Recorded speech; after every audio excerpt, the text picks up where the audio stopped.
Raz dávno, ale paradoxne v budúcnosti, na malej odľahlej planéte menom Terra Nova, žila mladá a brilantná vedkyňa doktorka Amelia Novak. Ako doktorka sa špecializovala na astrobiológiu a nadchýnala ju otázka, či sme v celom vesmíre sami. Jej vášeň pre tento výskum ju viedla k vyvinutiu revolučnej technológie na detekciu mimozemských signálov. Bolo to v jedno chladné popoludnie, kedy Amelia pracovala vo svojom malom observatóriu a odrazu objavila záhadný signál. Signál bol taký komplexný a nezvyčajný, že nebolo pochybností o tom, že pochádzal z mimozemského zdroja. Začala sa snažiť dekódovať správu a trvalo to niekoľko mesiacov, keď konečne pochopila jej obsah, bola nadšená. Mimozemšťania totiž pozvali Zem na stretnutie. Celý svet bol v extáze. Doktor Novak sa stala hrdinkou a bolo jej úlohu pripraviť sa na tento historický moment. Vyvinuli špeciálnu vesmírnu loď, ktorá by ju dopravila do priestoru, kde sa malo stretnutie konať. Loď bola vybavená najmodernejšou technológiou, ktorá by jej umožnila komunikovať s mimozemšťanmi. Čiastočným výsledkom jej výskumu bolo zistenie, že bazálnou komunikáciou bude nejaký spôsob zmeny frekvencií v signále, ktorým s nimi komunikovala. Po niekoľkých mesiacoch cesty loď dorazila na miesto stretnutia. Doktor Novak bola nervózna, ale zároveň plná očakávania. Otvorili sa dvere lode a pred ňou stála skupina mimozemšťanov. Boli to bytosti s mnohými končatinami a telami pokrytými farebnými škvrnami. Ich tváre boli úplne iné ako tváre ľudí, ale mali jasný a priateľský výraz. Ich pohyby boli veľmi pomalé a aj keď celý priestor bol presvetlený len monotónnymi svetlami kozmickej lode, bolo jasné, že oni boli zdrojom akéhosi svojho svetla. Pozrite, ako menia farby svojho povrchu, ako by cez ne komunikovali s našou pozitívnou energiou, či tak nejak, nemyslíte? Je to nádherné, vidíte a cítite to tiež, unášala sa Amelia a nabádala na toto prvotné skúmanie aj okolo stojacich astronautov zo Zeme. Nemám potuchy, čo tým myslíš, Amelia, mne ich chápadlá pripomínajú nejaké biologické zbrane a tie farby mi prídu, ako by práve nabíjali. Drž sa od nich ďalej. Generál výsadku takto zhodnotil situáciu a nečudo, lebo jeho skúsenosť z množstva potlačených revolúcií tzv. Odpadlíkov systému doma na Zemi prinášal s tzv. Cudzincami len nepriateľské emócie. Doktorka sa pokúšala komunikovať rôznymi pohybmi, ale keď videla, že žiadna forma komunikácie gestami rúk a tela v hrubom odeve astronauta nevyvoláva reakciu zo strany hostiteľov, odhodlala sa použiť svoj vlastný komunikačný spôsob. Skafander jej totiž už na Zemi technici pripravovali tak, aby jej myšlienky či slová transformovali, teda, ako by prekladali do elektromagnetických vibrácií a tieto jej odev takto vysielal ako anténa na všetky strany navôkol. Amelia vedela dobre, že v srdci nesmie zaváhať a vo svojej hlbokej viere, že mimozemská civilizácia je prioritne mierovej nálady, vyslala úsmev, priateľstvo, pozdrav a aj otázku, či sa cítia dobre, lebo ona má v sebe len nadšenie, vzrušenie a hlbokú túžbu ich poznávať. Postupne sa začali dorozumievať. Ich svetlá sa vlnili rôznymi farbami a zdalo sa, že mimozemšťania sú rovnako veľmi zvedaví na život na Zemi a chcú sa dozvedieť viac o našej planéte.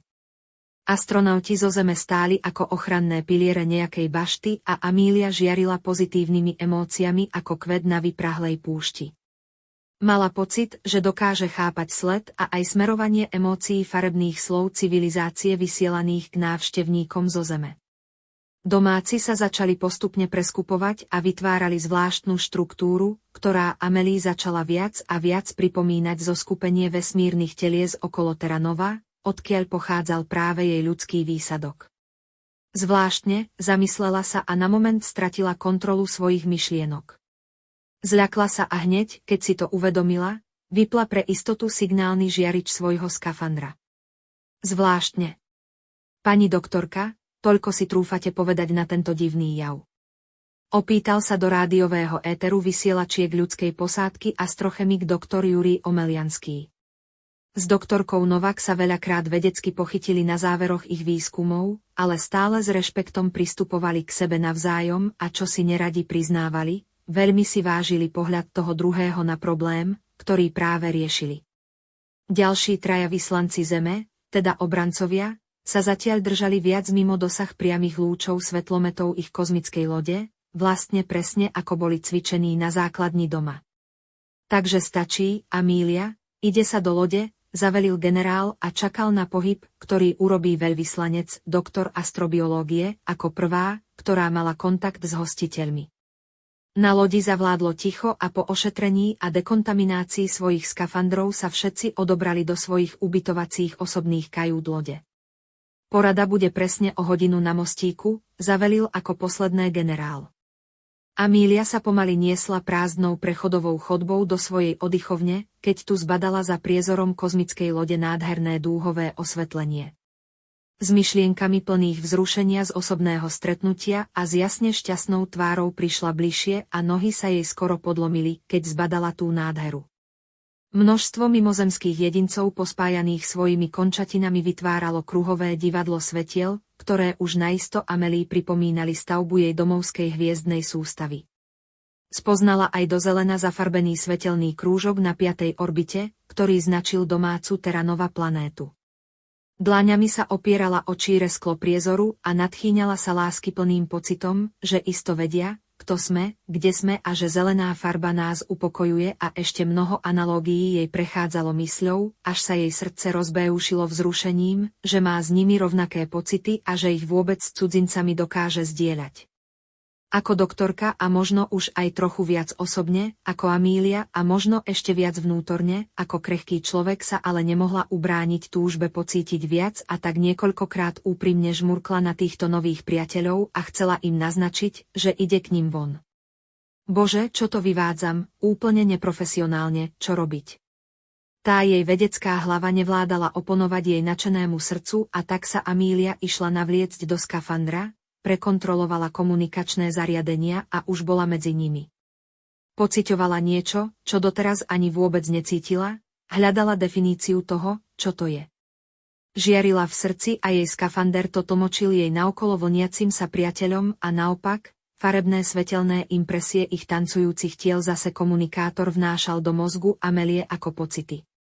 Amelia vycítila pohyb, ktorý sa jej vnúcuje, cítila teplo zvnútra svojho tela a akoby stále stupňujúcu sa radosť z. Naozaj je to len tým pohybom, šepkala si, akoby sa chcela ubezpečiť, že nesníva, môže ma nejako opantať obyčajné farebné spektrum svetiel. Veľmi sa tešila, že jej noví priatelia sú tak blízko, keď v tom vytržený pocitov ju zase zaliala vlna vnútorného tepla a roztriasli sa jej nohy a ľahko, v opojení nejakej zvláštnej extázy padla do prachu a s pocitom úplnej odovzdanosti a bezpečia zažmúrila oči. Niekto z jej posádky si to z lode všimol a zalarmoval generála. Záchranný tím hneď pre ňu vybehol von a Jurij, jej jediný vedecký kolega, vybehol so záujmom o situáciu tiež. Ešte zbadal, ako asi 3 bytosti jej chápadlami prechádzali pozdĺž tela, ako by ju chceli preskenovať, ale nebolo vidieť, že by sa jej priamo dotýkali. Ich farebné svetlo sa ale príchodom rozrušeného ľudského výsadku výrazne zmenilo z pozitívne dúhových a teplých farieb na chladné modro-sfarbené. Zmizli v prostredí domovskej planétky ako strácajúce sa svetlo v tme. Neuveriteľné, povedal Jurij do interkom vysielačky polohlasom. Tu rovnako začul aj šepotom povedané áno, Jurij, bolo to, až, neuveriteľné, asi to bolo od Amelie. Na ošetrovni Ameliu skúmali asi 2 dni a lekárka doktorka Astra Kaminská si len ťažko vysvetľovala fyzické a psychické zmeny tela Amelie. Hovorila málo, jej prežívanie bolo citlivé ale hlavne, Amelia prežila veľmi silný orgazmický impuls, lepšie povedané, jej sexuálne vzrušenie aj po hodinách od incidentu odoznievalo veľmi pomaly a prvé hodiny chvenie neustávalo skoro vôbec. Amelia, ako si cítiš končatiny? Pýtala sa Astra. Mám ich pokojné, trochu sa mi chvejú, lebo mi je príjemne teplo, odpovedala Amelia. A hlava? Nebolí, netlačí ťa niekde. Aký máš pocit? Vieš, tvoje centrá senzorických vnemov sú na skeneri úplne rozžiarené, citlivosť receptorov máš abnormálne zvýšenú. Nie, ďakujem ti za záujem, Astra, hlava je, no mám trochu akoby spomalené myslenie, ale som v poriadku. Astra vedela dobre, že tento výskum Amélie bude musieť prevádzať veľmi citlivo, pretože sa netýka len fyzického tela, ale kontakt zanecháva v senzorických častiach mozgu aj silné duševné a zdá sa, že aj intímne zážitkové stopy. Človek nie je schopný odolať pokušeniu vlastného ja, zaznamenala na svoj diktafón. Dokonca si myslím, že Amelia pocítila silnú dôveru, keď jej centrum strachu a neistoty ostalo úplne paralizované. A na jej pohlavných orgánoch som objavila silné až rozbujnené sliznice.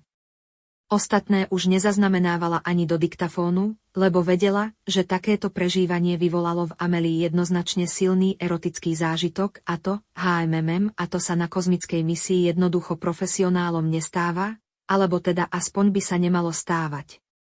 Toto si už Astra teda len pomyslela. Nie, Astra, toto by sa nemalo stávať podľa protokolu misie. To máš pravdu, zašepkala Amelia a pritom sa mŕtvolne na medicínskej posteli ani len nehla. Prikrytá pod bielou plachtou až po ramená bola v umelo navodenom spánku. Teda aspoň mala byť, pretože pre niektoré diagnostiky ju Astra potrebovala mať úplne pod kontrolou. No zdalo sa teda, že sa prebrala. Amelia, si hore? Pýtala sa jej Astra. Čo myslíš, som?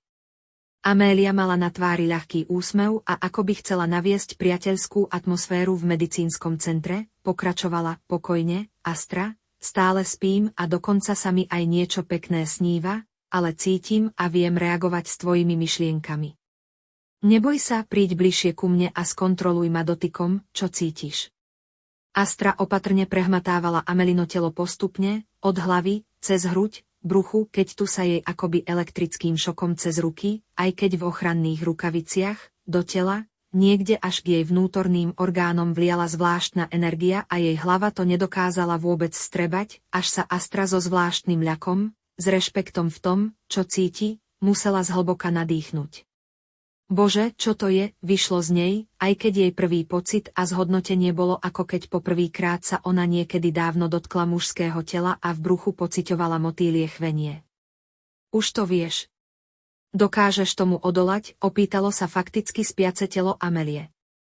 Astra niekoľkokrát prižmúrila slastne oči a so vzdychom, ktorý mal premôcť jej lahodné pocity z tohto príjemného zážitku, pristúpila k nehybnému telu Amelie a snažila si mozog znova prebudiť k vedeckému postoju k veci. Znovu a znovu sa snažila tlmiť to silné vzrušenie, keď sa blížila prehmatom k epicentru tej zvláštnej energie, pričom sledovala bokom oka tvár Amelie. Neudržala sa a na mieste lona tohto vibrujúceho tela ponechala svoje ruky ležať, aby tak skúsila dlhšie skúmať, čo sa to deje.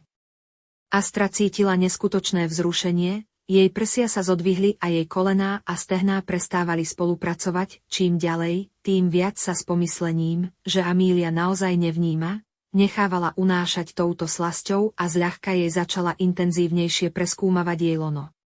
Srdcia oboch žien začali búšiť silnejšie a zdalo sa, že sa synchronizovali. Ach, to predsa nie je možné, to je aká krása, vzdychom akoby sa zdôverila Astra spiacej Amelii. Áno, Astra, ty vieš, že to celé cítiš aj vo svojej mušli a nevrav, že nie si vlhká, lebo presne cítim, skoro ako seba, ako ti tvoja riečka vzrušenia tečie dole po stehnách. Astra chcela z obavy, že sa Amelia prebrala, precitnúť späť do stavu vyšetrujúceho lekára, ale nešlo to. Sama slasťou zamdlievala a zdalo sa, že toto vyšetrenie bude musieť ostať ich tajomstvom. Takéto zlyhanie citového sveta žiadneho člena posádky nebolo vo svete vedeckej a výskumnej dokonalosti prípustné. Navyše, čo by na to povedali chlapi ako generál, či všade snoriaci Jurij. Astra si šla odýchnuť do svojej kajuty. Po odoznení utlmujúcich prostriedkov sa prebrala tejto noci aj Amelia a začala si spomínať, čo sa udialo. Ešte stále sa rozplývala nad svojim osobným zážitkom vo svojej izbičke na kozmickej lodi a jasne vedela, že Astra, hoci veľmi vážny a citovo málo prístupný charakter človeka, ale že už aj ona je istým spôsobom nakazená vírusom tohto druhu šťastia, slasti a možno nejakej lásky. Astra, rovnako ako Amelia, sa snažila vrátiť svoje prežívanie aktuálnej reality do stavu pred svojim prvým kontaktom s touto energiou farebného sveta, ale za každým, keď to jednu, či druhú zas postihlo a hladili svoje telo ako jeden vzácny predmet, ako krásu, ktorú si dovtedy neuvedomovali na sebe samých. Tak stále viac a viac uvedomujúc si citlivé a vzrušivé miesta jeho lona, bokov, dlhé res, túžili prejsť touto orgazmickou krásou. Čo bolo ale zvláštne, ak to prežívala jedna, druhá to cítila tiež. Ich život sa už nemohol vrátiť späť do pôvodnej podoby. Astra a Amília sa stali tak intímnymi priateľkami a najbližšie dni sa tajne stretávali, aby svoje zážitky zdieľali aj osobne a bolo im to veľmi príjemné. Neskôr uskutočnili aj niekoľko samostatných stretnutí s mimozemšťanmi, od ktorých sa prostredníctvom skafandra Amélie dozvedeli ešte viac o tejto človeku známej energii, ale hlavne o jej ešte neznámej vlastnosti, ktorá citovo a duševne spája organizmy v jeden sexuálny celok. Stále, keď dali pokyn strážcom, že sa môžu vrátiť na základňu, že oni dve si ešte niečo z výskumu akože dokončia, tak zotrvali s pomaly vlniacimi sa priateľmi mimo dosahy reflektorov ešte pár hodín. A áno, boli to úplne vlhké chvíle, dalo sa povedať. Obe sa vracali na loď slasťou a šťastím nabité, až ťažko zľahka zaznamenať tento záver ich osobného výskumu. Po niekoľkých týždňoch strávených na stretnutí sa loď vrátila na Zem. Doktor Novak a jej mimozemskí priatelia sa dohodli na budúcej spolupráci a výmene ďalších informácií. Celý svet bol ohromený touto udalosťou a doktor Novak sa stala známou vo všetkých kútoch vesmíru. Astra sa stala jej životnou partnerkou, ale obe jasne vedeli, že svoje skúsenosti nemôžu nechať len tak zapadnúť prachom. Pre ľudský svet by to bolo rovnako šokujúca forma energie, preto si súkromne otvorili klub rozširovania tejto energie. Získavali veľa členov a dotykmi svojich tiel rozširovali túto energiu šťastia medzi ľudí. Mnohí tak pochopili, že radosť zo svojho živého tela môžu rozširovať a človeku tak prinášať pocity šťastia, radosti, útechy a bezpečia. Že dôvera medzi ľuďmi znásobená orgazmus vnášajúcim dotykom vytvára energetické pole, ktoré sa prenáša rýchlosťou svetla kdekoľvek na Zemi. Samozrejme sa ľudia naučili túto energiu používať pre oživenie a uľahčenie každodenného života, boli totiž nabití láskou a ich tváre žiarili farbami, ktoré si už časom nikto nepamätal, odkiaľ pochádzajú. Schopnosť uvoľniť sa do orgazmického vzrušenia sa tak stalo znakom vyrovnaného, dobrosrdečného, ale hlavne spokojného charakteru človeka. Ahoj, ako sa máš, Júri?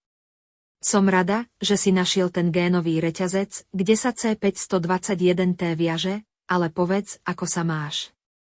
Opýtala sa v jeden krásny deň Amília svojho dlhoročného známeho, ktorého poznala ešte z kozmického výskumu. Ďakujem, dnes som bol ráno v nádhernom lone svojej priateľky a to ma stále nabíja energiou na celý deň. Veď vieš, usmial sa šťastím kolega.